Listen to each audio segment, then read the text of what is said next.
नमस्कार, चुनावी विश्लेषण में आपका स्वागत है। लोकसभा चुनाव को लेकर नए आंकड़ों के हिसाब से किसका पलड़ा भारी नजर आ रहा है, क्योंकि अपने अपने जीत के दावे किए जा रहे हैं। क्योंकि नया गठबंधन इंडिया गठबंधन बनने के बाद काफी चौंकाने वाले आंकड़े बन रहे हैं। उस हिसाब से आज अगर चुनाव होते हैं तो फिर क्या आंकड़ा बन सकता है। लेकिन आपको बता दें कि यहाँ पर जो है महिला आरक्षण बिल भी पास हो चुका है और ऐसे में इसका फायदा किसे मिलेगा।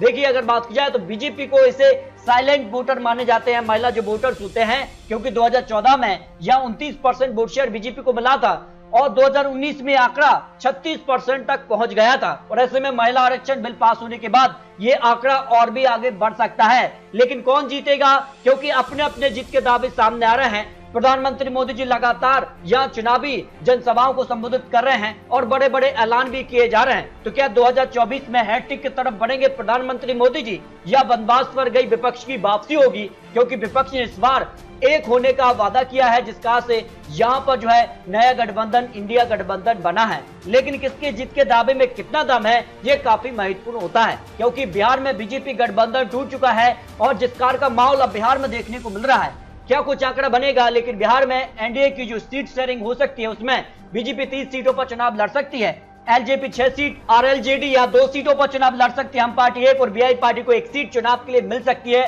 जो बिहार को लेकर सीट शेयरिंग की संभावित सीटें सामने आ रही हैं।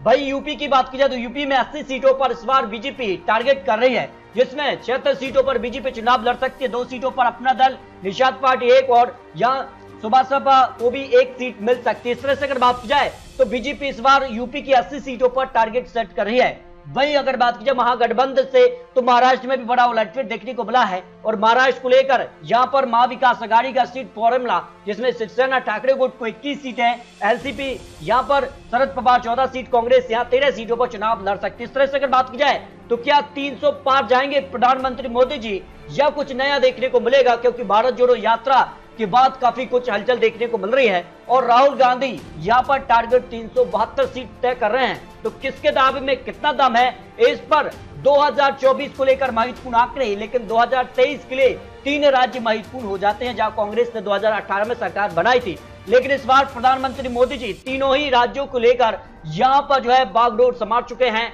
और केंद्रीय यहाँ पर नेताओं को विधानसभा चुनाव के लिए मैदान में उतार रहे हैं। तो 3 राज्यों के चुनावी परिणाम भी लोकसभा चुनाव के लिए महत्वपूर्ण हो जाते हैं। जबकि अगर बात की जाए तो विपक्ष इस बार काफी कुछ हलचल पैदा कर रहा है, क्योंकि इस बार यहाँ पर इंडिया गठबंधन में शामिल हुआ है। तो किसके जीत के दावे में कितना दम है, 272 पर बहुमत मिलता है, किसको मिल पाएगा, इस पर सर्वे के आंकड़े सामने आ चुके हैं। तो शुरुआत करते पश्चिम बंगाल के लिए 2019 लोकसभा चुनाव में यहाँ बीजेपी ने जो है यहाँ 18 सीटें, जबकि टीएमसी ने 22 सीटें हासिल की थी, 2 सीट कांग्रेस के पक्ष में रही थी। इस बार भारतीय जनता पार्टी को 18 से 20 सीटें मिल सकती हैं, यहाँ टीएमसी को 20 सीट, 2 सीट पर कांग्रेस, यानी सीधे तौर पर टीएमसी और कांग्रेस क्या यहाँ पर इंडिया गठबंधन के तौर पर ही चुनाव लड़ेंगे, ये महत्वपूर्ण हो जाता है। जबकि अगर बात किया तेलंगाना में भी इसी साल विधानसभा चुनाव होने हैं। 2019 में 9 सीटों पर तेलंगाना राष्ट्र समिति ने जीत हासिल की थी, 3 सीटों पर कांग्रेस, 4 सीटों पर भारतीय जनता पार्टी, 1 सीट पर एआईएम पार्टी ने जीत हासिल की थी। लेकिन इस बार भारतीय जनता पार्टी को यहाँ पर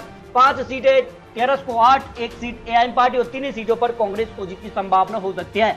जम्मू कश्मीर में धारा 370 के बाद यहाँ पर माना जा रहा है कि भारतीय जनता पार्टी को कम से कम 1 या 2 सीट का फायदा मिल सकता है। पिछले चुनाव में 3 सीट मिली थी, इस बार 4 सीट मिल सकती है। पीडीपी को 1 सीट यहाँ पर नेशनल कॉन्फ्रेंस के पक्ष में जाने की संभावना ओपिनियन पोल के हिसाब से लगाई जा रही है। जबकि केरल की 20 लोकसभा सीटें महत्वपूर्ण हो जाती है, क्योंकि केरल से ही कांग्रेस ने यहाँ भारत जोड़ो यात्रा शुरू की है, उसका फायदा कांग्रेस को मिल रहा है। 1 सीट भारतीय जनता पार्टी को, जबकि 17 सीटों पर कांग्रेस, एलडीएफ 1 और 1 सीट अन्य के पक्ष में जाने की संभावना दिखाई दे रही है, यानी केरल में जबरदस्त फायदा कांग्रेस को मिल सकता है।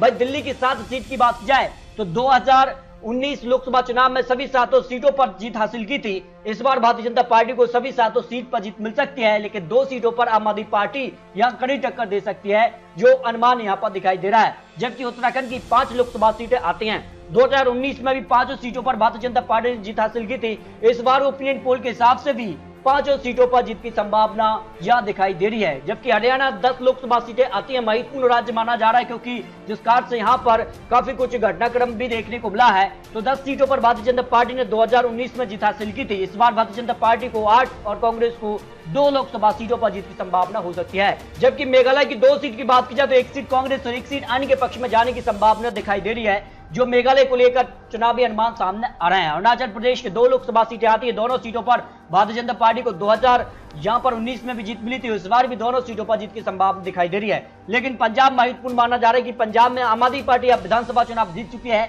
और ऐसे में अब पंजाब को लेकर जो आंकड़ा है वो चौंकाने वाला आ रहा है, क्योंकि भारतीय जनता पार्टी ने कहा शिरोमणि अकाली दल के साथ गठबंधन टूट चुका है। ऐसे में बीजेपी 0 से 2 सीट पर आ सकती है, कांग्रेस 0 से 5 सीट, शिरोमणि अकाली दल 0 से 2 सीट और आम आदमी पार्टी 4 लोकसभा सीट यहां पर जीत हासिल कर सकती है, जो पंजाब की 13 लोकसभा सीटों का यहां पर गणित सामने आ रहा है। छत्तीसगढ़ की 11 लोकसभा सीट की बात की जाए तो भारतीय जनता पार्टी को यहां पर 8 लोकसभा सीट मिल सकती हैं। 3 सीटों पर कांग्रेस को जीत की संभावना दिखाई दे रही है।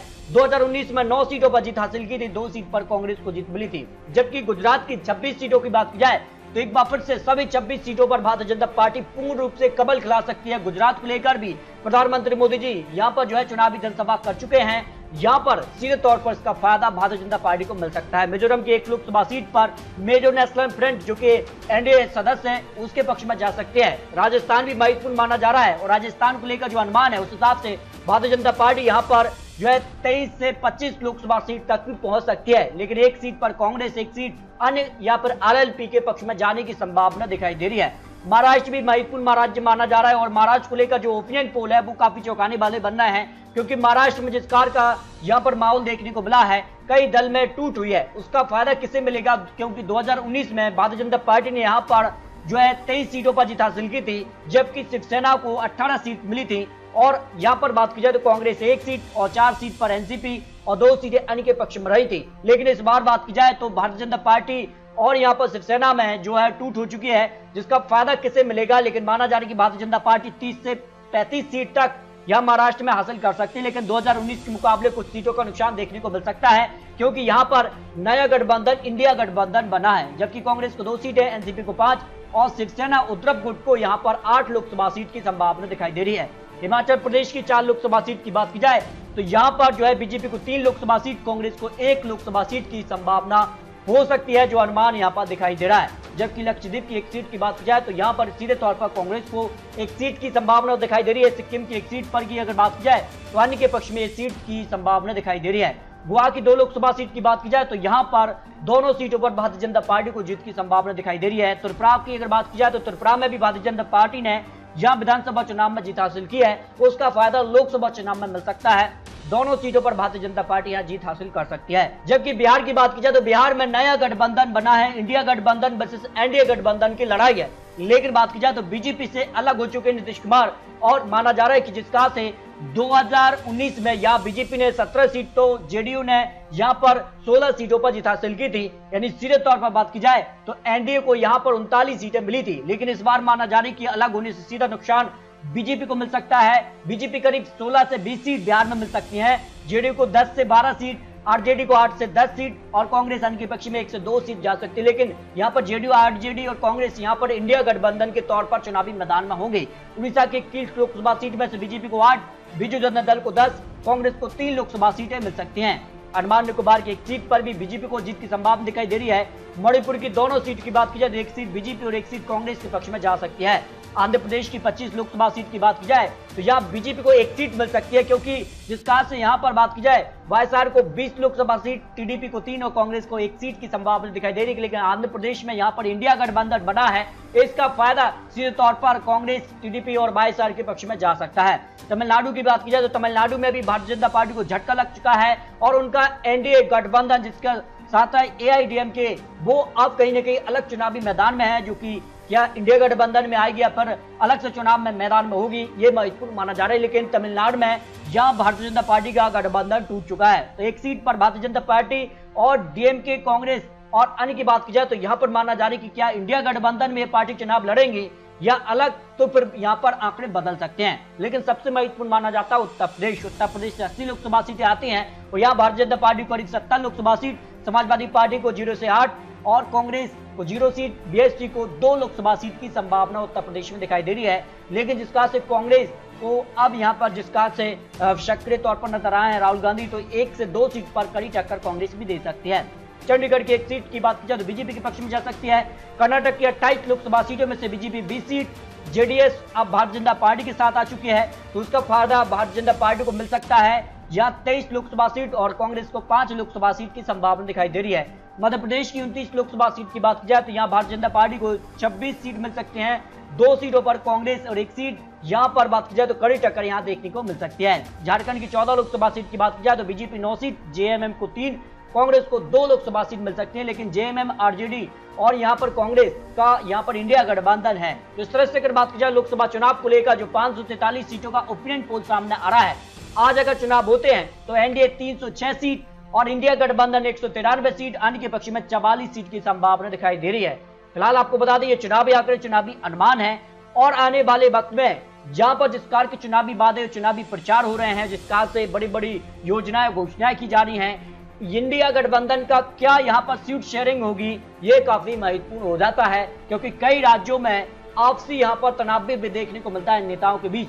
तो आपको क्या लगता है लोकसभा चुनाव को लेकर क्या प्रधानमंत्री मोदी जी हैट्रिक की तरफ बढ़ेंगे और या महागठबंधन जो इंडिया गठबंधन बना है वो वापसी करेगा, अन्य की क्या भूमिका होगी, ये महत्वपूर्ण हो जाता है। तो मिलते हैं दोस्तों और लेटेस्ट और महत्वपूर्ण विश्लेषण के साथ, तब तक के लिए जय हिंद, जय भारत।